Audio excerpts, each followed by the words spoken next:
히브리서 12장 5절에서 6절 보겠습니다. 그러므로 너희는 잊어버리지 않게 되어졌다.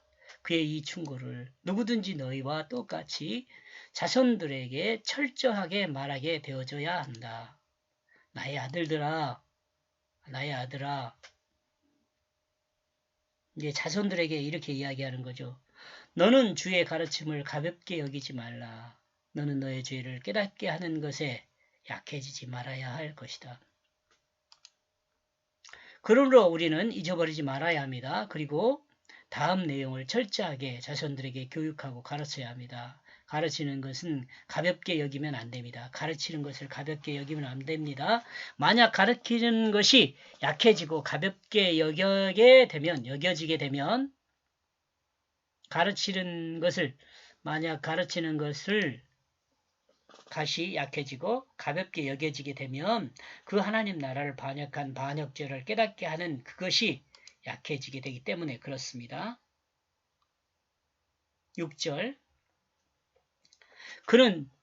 그 주는 그를 사랑하기 때문에 그는 채찍질하며 가르친다. 그러므로 그는 이것을 받아들인 그 자녀를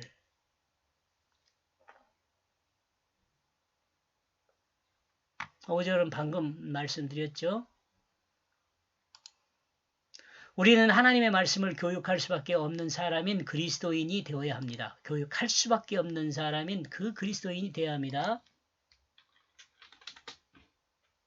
하나님의 말씀을 행해도 되고 행하지 않아도 되는 말씀이 아니에요. 하나님 말씀은 행해도 되고 행하지 않아도 되는 그런 말씀이 아니에요. 하나님 말씀을 행하는 그것이 이 땅에서 가장 귀한 삶임을 자녀에게 분명하게 가르치도록 해야 합니다. 그리스도인은 그리스도인의 삶을 통해서 하나님의 말씀이 역사하는 그 역사를 보여주는 삶이 되어야 합니다. 그러니까 하나님이 내 자신을 통해 역사하는 그 역사를 세상 사람이 볼 수 있도록 보여줘야 한다는 거죠. 그러니까 우리는 하나님 말씀을 따라 살아야 되죠. 그래야 하나님의 뜻을, 하나님의 그 계시를 세상에 보여줄 수 있을 것이 아닙니까? 곧 하나님의 말씀이 일하는 모습을 보여줘야 한다는 것입니다. 하나님 말씀이 이 육체를 사용하여 일하는 그 모습을 세상에 보여줘야 돼요. 하나님이 일하는 교회란 곧 하나님 말씀이 일하는 교회이며 하나님 말씀이 일하는 교회란 하나님 말씀을 따라 행하는 그리스도인의 삶을 통해 역사하는 하나님의 역사를 보여주는 삶이죠. 이 개인이나 교회나 똑같죠. 이러므로 진정한 그리스도인의 삶은 하나님 말씀을 따를 때 복을 받고 삶이 형통하게 됩니다. 그러나 하나님 말씀에서 멀어진 삶을 살게 되면 문제에 부딪히고 고난을 겪게 됩니다. 하나님은 이스라엘 백성에게 채찍을 가합니다. 부모도 그렇죠.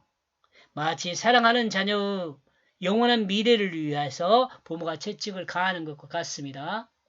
진정으로 사랑하는 부모는 자녀에게 채찍을 가합니다.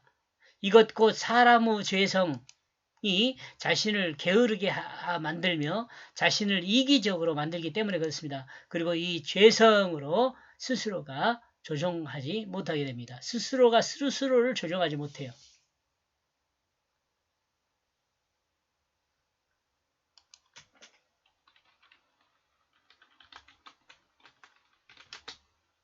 이 죄성의 특징이에요. 스스로가 스스로를 조정하지 못해요. 그러므로 인생을 경악한 부모가 사랑하는 자녀를 향하여 온전한 길로 갈 수 있도록 채찍질을 하는 것이죠. 이걸로 부모의 복을 받은 자녀는 부모의 채찍을 받고 또한 채찍에 감사하는 자녀가 됩니다. 왜냐하면 곧 자녀가 부모의 사랑을 이해하고 자신의 몸을 수정하는 지혜를 가졌기 때문에 그렇습니다. 그리고 이 지혜는 곧 하나님 말씀을 받아들인 자신에게만 가능하다는 것이죠.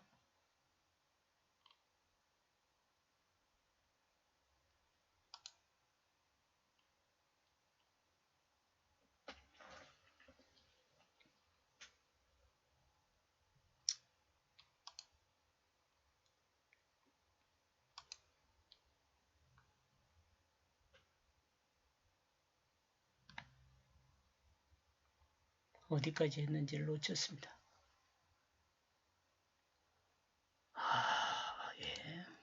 자식하죠.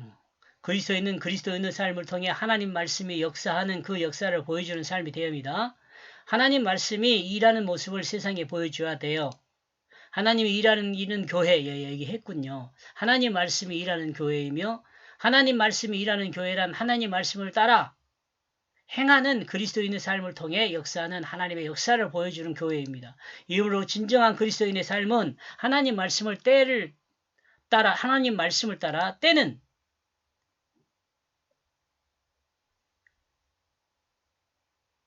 하나님 말씀을 따를 때는 복을 받고 삶이 형통합니다. 하나님 말씀을 따를 때는 복을 받고 그 삶이 형통하다.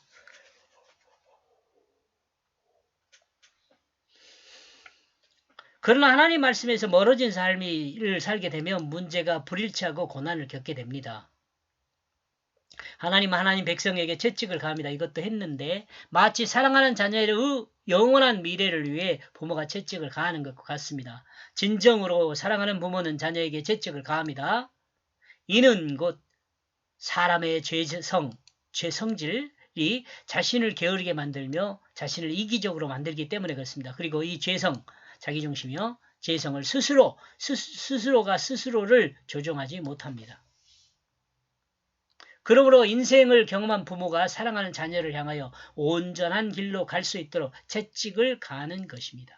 이러로 부모의 복을 받은 자녀는 부모의 복을 받은, 여기서 부모의 복이라는 것은 부모가 있는 사람 이렇게 이해해도 될 것 같아요.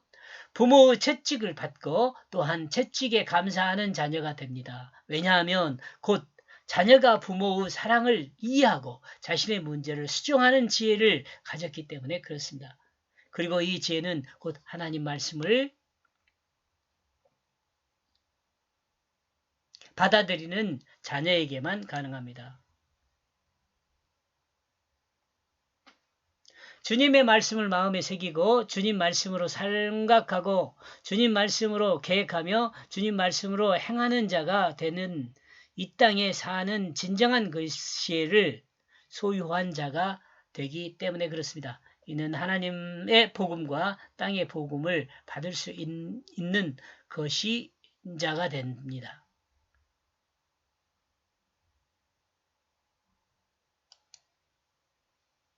주님 말씀을 마음에 새기는 방법은 회개하고 예수 그리스도 십자가 부활을 믿는 것으로 가능해집니다.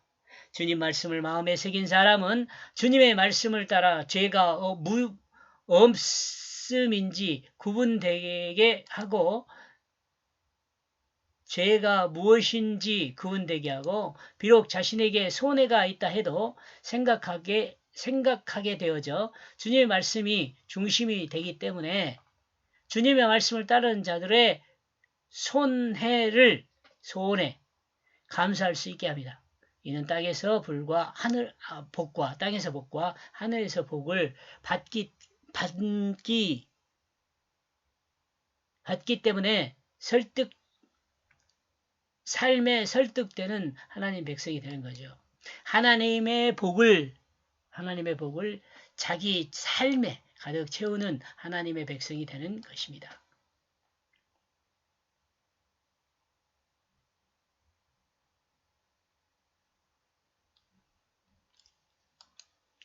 하나님은 하나님의 백성이 이와 같은 삶을 살기를 소망하십니다.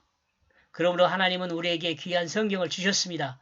우리는 성경 말씀을 가볍게 여겨서는 안 됩니다. 그러므로 성경을 가볍게 여기는 자는 그 생각을 해도 안 됩니다. 성경을 우리에게 간편한 소개물이 아니라 늘 중요한 말씀이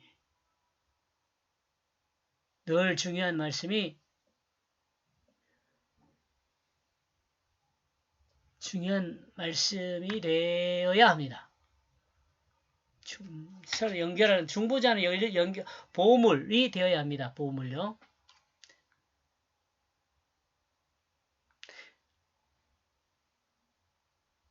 성경은 우리에게 심판한 소유물이 아니라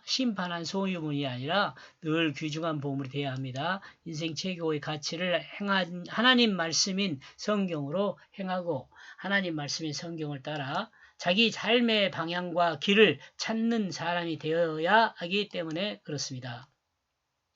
주님의 충고를 받아들인 사람, 주님의 가르침을 받아들인 사람은 하늘이 그들을 사랑하기 때문에 채찍질로 가르치고 있다고 할 수 있습니다. 여기까지 보겠습니다. 고맙습니다.